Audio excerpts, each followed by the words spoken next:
Meregang nyawa sepasang pasutri renta dan seorang anak perempuan mereka. 3 sosok yang terkapar di teras rumah Abdurrahman jelang fajar mendadak membuat gempar. Astagfirullah, Bu. Tangis dan jerit kesakitan mereka sontak membangunkan warga sekampung Pelar. Siapa berbuat keji demikian?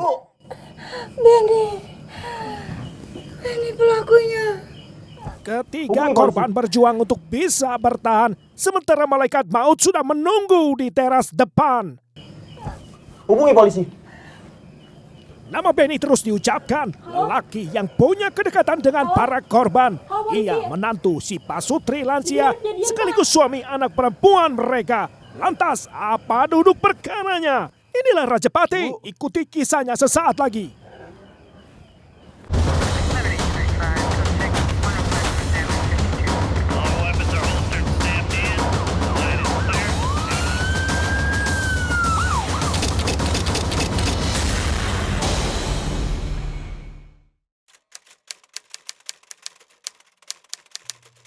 Sepuluh tahun sudah menikah, Benny Soekarno bersama istri dan 3 anaknya masih menumpang hidup di rumah mertua. Sang istri, Saradina Rahman alias Dina, hanya bisa pasrah menerima nasib serta keterbatasan si pemberi nafkah.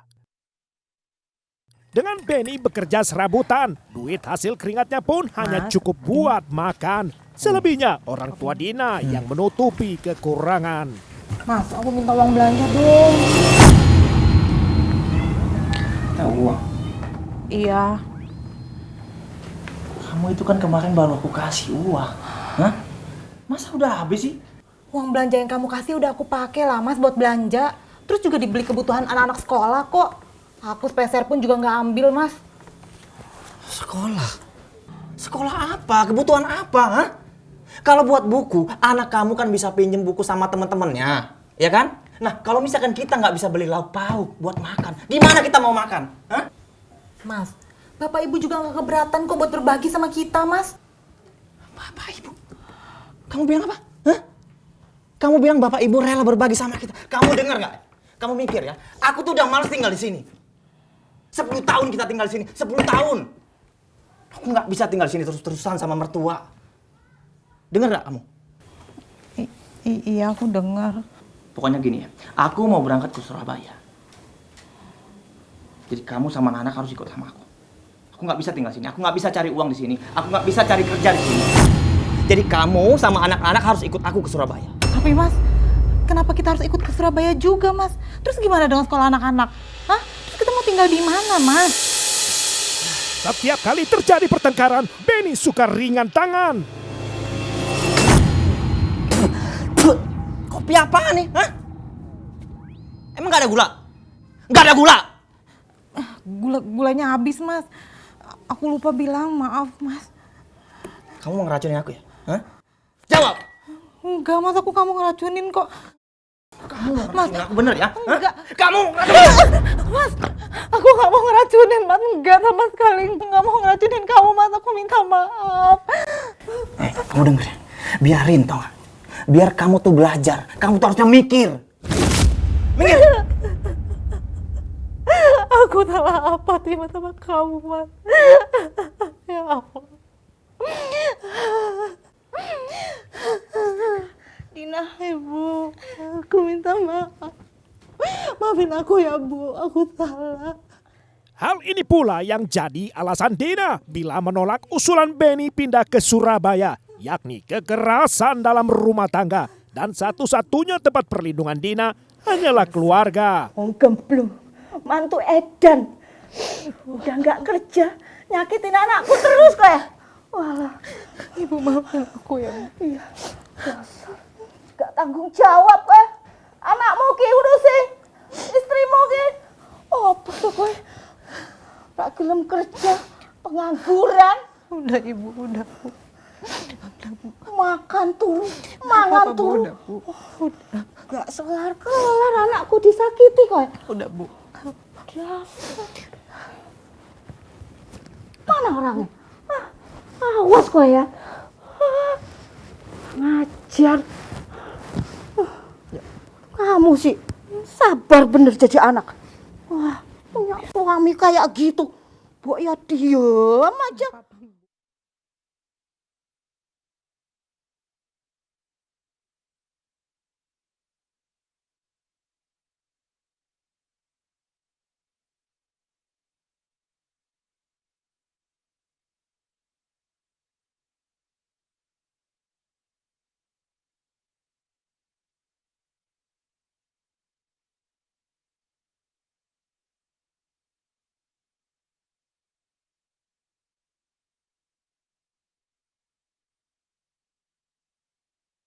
Namun penolakan istrinya tidak mengendurkan niat Benny merantau ke Surabaya. Hasilnya tidak jauh berbeda. Mencari pekerjaan di kota besar sekalipun taklah semudah dikira.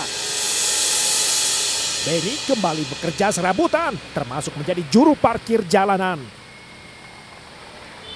Ya Allah. Mana mau ini nih kayak gini nih.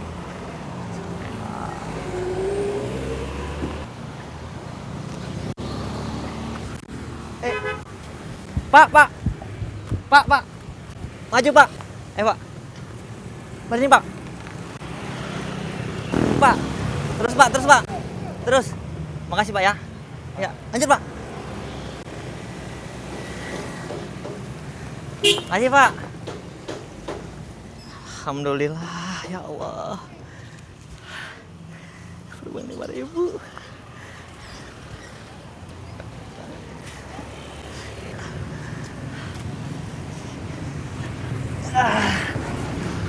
Juga nih. Lama lagi dulu kita. Setelah hitungan bulan lamanya, Benny kembali ingin mengajak Dina dan anak-anaknya pindah ke Surabaya. Bila Dina menampik niatnya, Benny tekadkan menjemput paksa.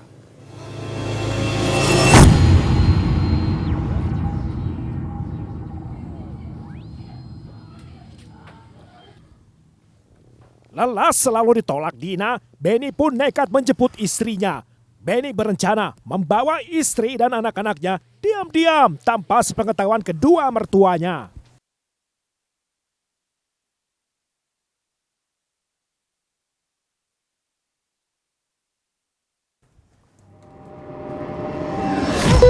Diam kamu.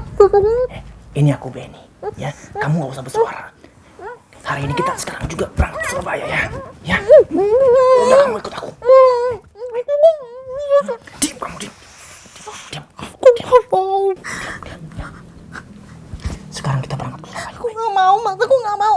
Udah kita berangkat ke Surabaya. Mas, aku nggak mau ikut, Mas. Pokoknya kamu harus ikut aku. Ayo, Mas, kamu harus ikut. Mas, lepasin aku, Mas. Namun Dina malah murka, tetap segan dibawa ke Surabaya. Kamu harus Nggak ikut. mau, Mas. Aku nggak mau. Aku kapok ke Surabaya, Mas. Dasar kamu istri kurang ajar kamu. Mas, aku nggak mau, Mas, ikut ke Surabaya.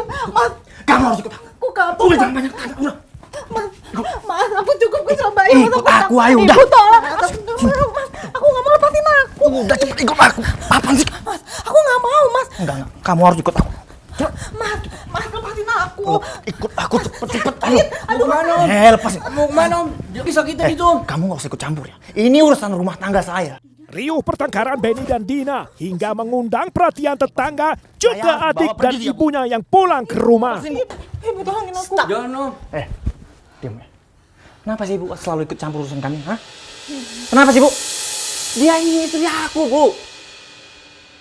Harus pikir ya. Bukannya suami istri itu harus selalu hidup bersama dalam suka dan duka Bu. Omong kosong. Lihat perbuatanmu. Lihat istrimu. Kamu sudah mukulin dia. Kalau sekarang kamu bisa berbuat seperti ini, apalagi nanti di Surabaya.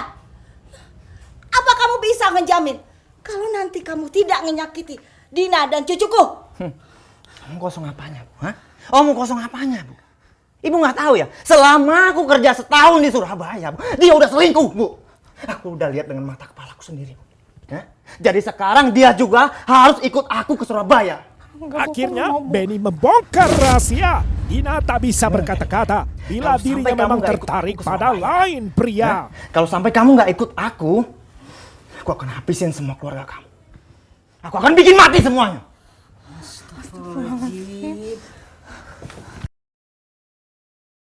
Gendeng. Mantu edan kowe. Awalnya konflik rumah tangga, kini malah mengancam nyawa keluarga besar pula. Sehingga memaksa keluarga Dina membuat laporan polisi menyoal tindak kekerasan dalam rumah tangga. Serta ancaman pembunuhan juga. Yang sabar Dina.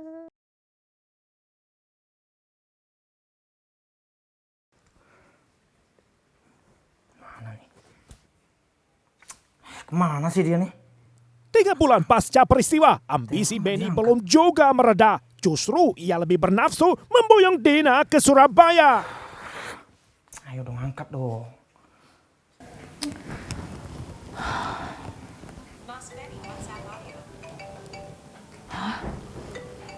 Ngapain lagi di telepon? Udah, gak usah diangkat.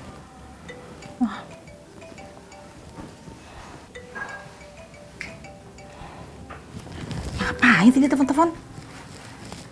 Ya, halo? Kenapa? Mau apa kamu telepon-telepon? Hah? Mau ancam bunuh keluargaku lagi? Iya? Mau apa kamu? Hah? Mau apa? Kamu tuh sekarang udah berani ya? Hah? Udah mulai berani kamu sama aku. Udahlah, aku mau berangkat ke Sumenep minggu ini. Ya? Jadi aku mau jemput kamu sama anak. Kamu jangan ngelawan. Oke? Apa? Kamu mau jemput aku sama anak-anak? Enggak, Mas. Aku nggak mau ikut kamu ke Surabaya. Lebih baik, Mas, kamu batalin niat kamu ya. Karena aku tuh sudah lapor polisi. Dan aku sudah dijaga sama keluarga aku. Jadi, kalau kamu masih nekat mau datang ke Sumenep, kamu berhadapan dulu ya sama keluarga aku. Berani kamu, hah? Berani kamu, Benny? Polisi ya?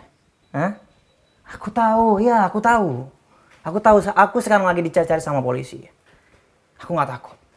Silakan aja kamu mau lapor polisi, silakan. Aku akan hadepin semua keluarga kamu. Ya? Aku akan matiin sama dia.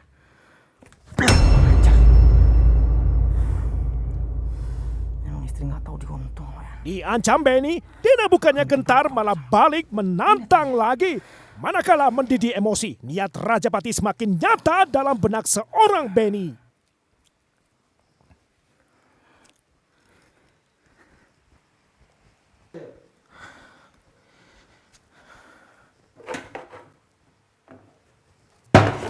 Pada sebilah belati, Benny menyemai amarah di dalam hati.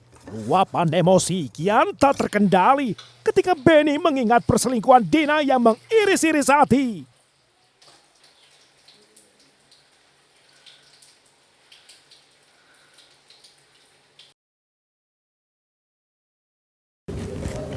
Dina sayang, Ya, aku tuh sayang banget sama kamu, Dina. masa sih? Iya, tapi aku tuh sebenarnya agak takut, Dina. Kalau misalkan nanti suami kamu tahu tentang hubungan ini. Enggak, kamu tenang aja. Tapi kamu nggak gombal kan? Awal mula sakit hati Benny bermula dari sebuah informasi. Sumbernya dari seorang teman yang bersaksi melihat istri Benny berselingkuh di taman.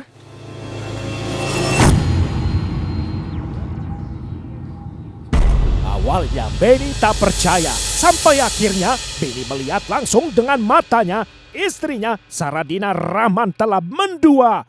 Hatinya geram lantas murka. Benny pun berniat melabrak mereka berdua. Ya ampun, Mas. Mas, Mas, cepetan kabur, Mas. Ayo, Mas. Cepetan, Mas. Dina, sini kamu! Sini kamu! Dina! Dina! Sini kamu! Woi, berhenti ya! Dina! Dina! Awas kamu ya! Hati Benny kontan terluka. Apaan Namun sih? reaksi Dina istrinya makin membuat amarahnya kian menggelora. Dina kukuh membantah bahwa dirinya mendua. Sementara Benny tidak dapat membuktikannya.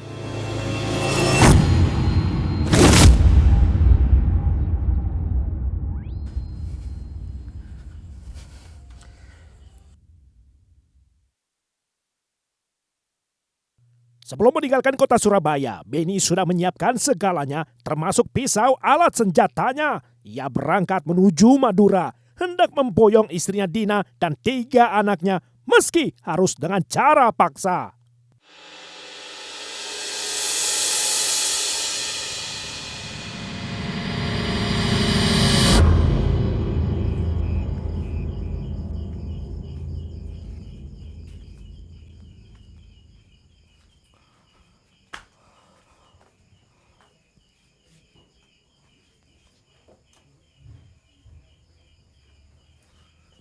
Sekitar pukul 1 dini hari, Benny pun menginjakan kaki di Sumeneb di rumah mertua yang terlihat sepi.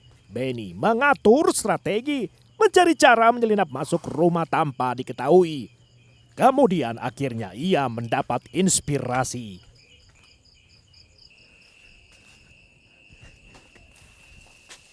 Benny pun mulai beraksi. Jelas misinya menyeret istri serta ketiga anaknya ke Surabaya. Sebisanya Benny menghindari keluarga Dina. Benny melangkah tenang menuju halaman belakang. Agar tidak kepergok, Benny ambil jalan memanjat tembok. Selanjutnya, ia bersembunyi menunggu pintu belakang rumah dibuka.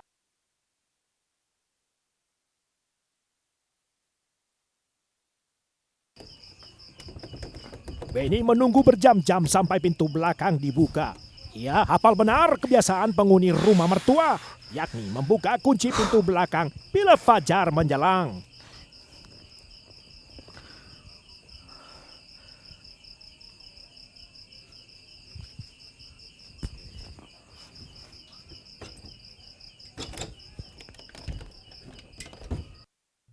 Begitu dibukanya kunci pintu, tanpa buang waktu, Benny menyelinap masuk tanpa ragu.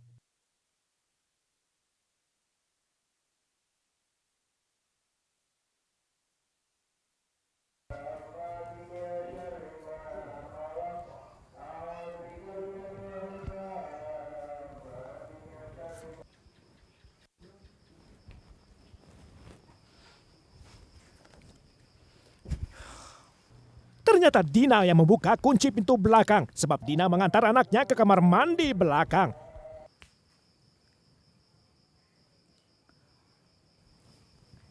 Sayang, Dari balik pintu kamar Dina, Benny sudah menunggu. Sebilah pisau telanjang di tangannya, siap menjemput mangsanya.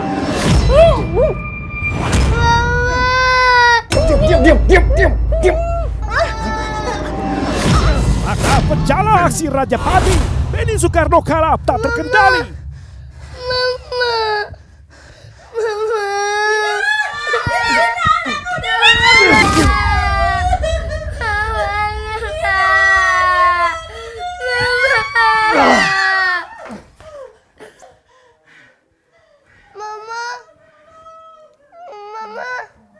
Satu korban lagi, Suairia sang ibu mertua ditikam Benny.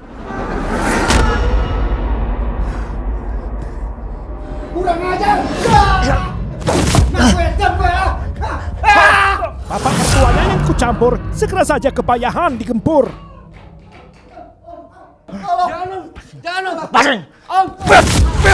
Hengki, sang keponakan yang masih remaja SMA, tak lantas bikin Benny meredakan murkanya.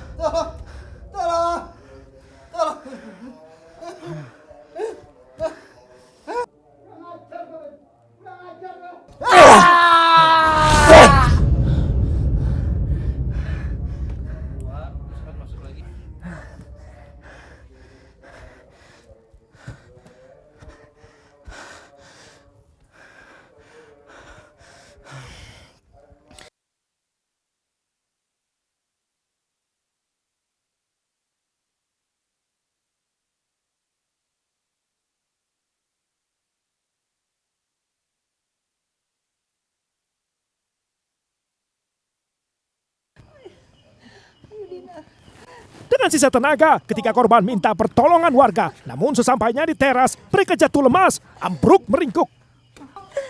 Tolong, Dina. Tolong, Dina. Tolong. Astagfirullah, Bu. Ibu. Siapa pelakunya, Bu? Jawab, Bu. Ibu. Benny pelakunya. Hubungi polisi.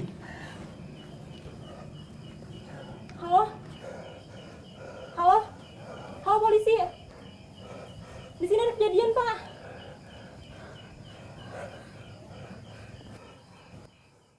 Bu.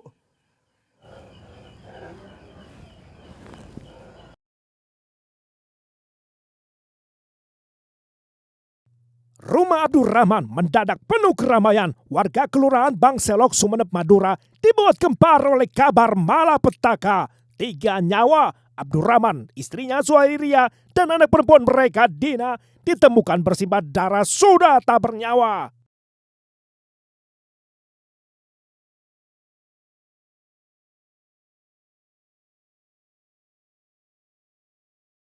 Nama Beni Soekarno yang disebut sebagai pelakunya langsung dikenali warga. Yakin Beni masih di sekitar lokasi peristiwa, warga pun beramai-ramai memburunya.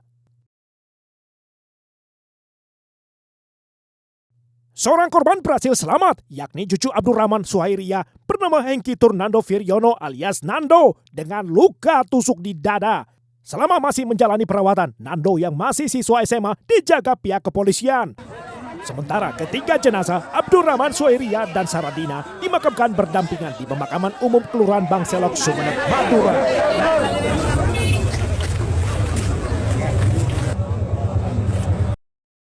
Setelah 12 jam memburu tersangka, posisi Beni Soekarno akhirnya terungkap juga oleh warga.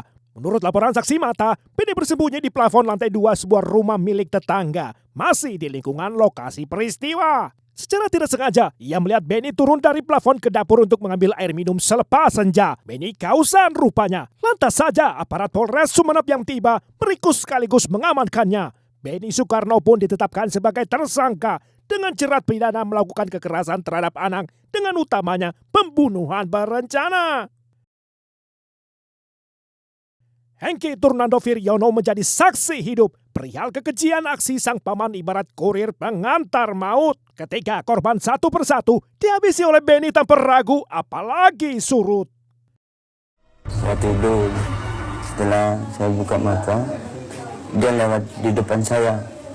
Di depan saya, dia lari ke kamar tengah, lalu Mbak dipukul, ada di bawah. Siapa di bawah? Bambang.